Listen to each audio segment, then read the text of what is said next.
This demo is going to focus on teaching you pretty specifically how to make reflections. However, this same technique, a couple of the things I'll show you in here can extend beyond this and can also be techniques that might help you to make things just merge into your scene a little bit better. We'll use a little bit of the clone stamp and a little bit of masking, and I'll actually go over a couple of filters to show you which we haven't really used before, so that might be something that's helpful to you. We'll use this image of a boat and trying to get a reflection of a boat as a jumping off point, but you can of course use these tools in a lot of different ways in other situations as well. So you can see that I have a picture of a lake, and then I'm going to put this picture of a boat on top of that.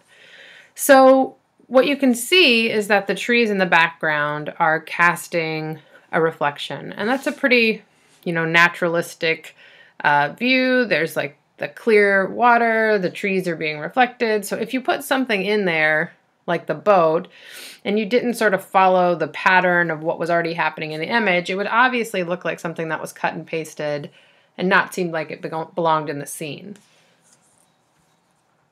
So you can see that the boat is here. It's above my other layer, and it's actually pretty simple to do this. The image of the boat that I chose was one that was sort of out of the water. You can see the bottom of the boat here. So we'll have to do a little bit of repair to make that kind of make some sense. So what you might want to do is to, you could try to cut off some of the boat if you wanted. So just by using the lasso tool, I could basically just come right across straight from the boat and delete it. And that seems like that might be okay. It might have been a little too harsh, so I might step back, might move my selection down a little bit and then delete it. I feel like that could possibly work. One of the things that's a little weird is the way that this looks at the bottom, so I might go in and use my burn tool. Just kind of darken, that area of the boat a little bit so that it kind of sits in there a little bit better. So in order to make the reflection, basically what we need is we need this same exact boat upside down. We can see from the trees, this is what we're trying to mimic. A little blurry and a little kind of smeared with those ripples. So what I'll do is I'll hit Free Transform, Command T. And you can see that I can, actually, sorry, let me get out of there. What I'm going to do is copy that boat. So I can do Edit or Select All, Copy, Paste.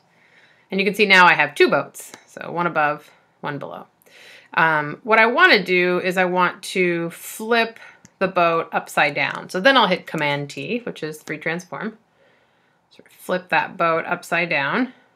You can see from the shadows of the trees that those are actually pretty stretched out. So I'm going to mimic that with the boat. I'm going to make the reflection a bit longer. Hit Return. And then I'm actually going to take that reflection and put it underneath the other boat. I just think that'll work a little bit better. So you can see there, I have the boat flipped upside down. The next thing that you might want to do is you might want to blur this a little bit just so it's not as sharp as this. You can see these trees are pretty sharp and the reflection is not.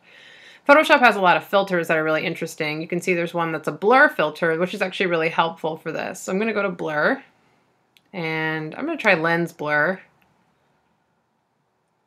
And you can see that automatically it sort of has this radius of 7, which is the biggest controller of how much of a blur you have. You can see as I increase it, I get more of a blur. I might go with something maybe about here.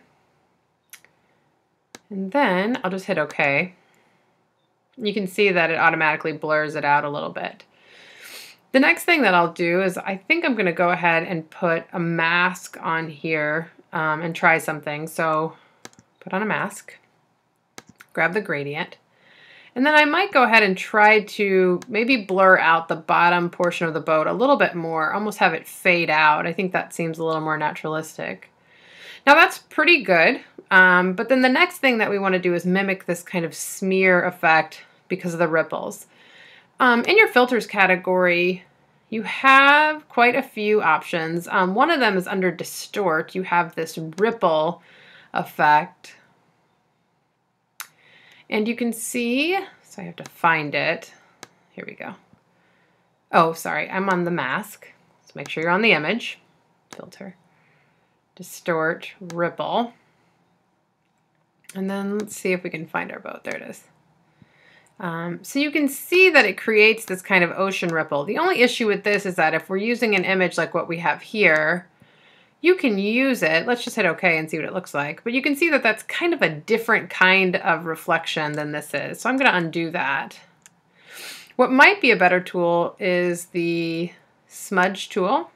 So under there's usually the blur tool, which is this little teardrop kind of shape.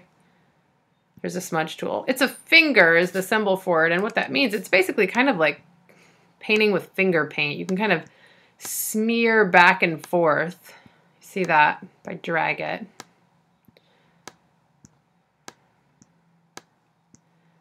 To get this kind of rippled effect that we have in the rest of the image.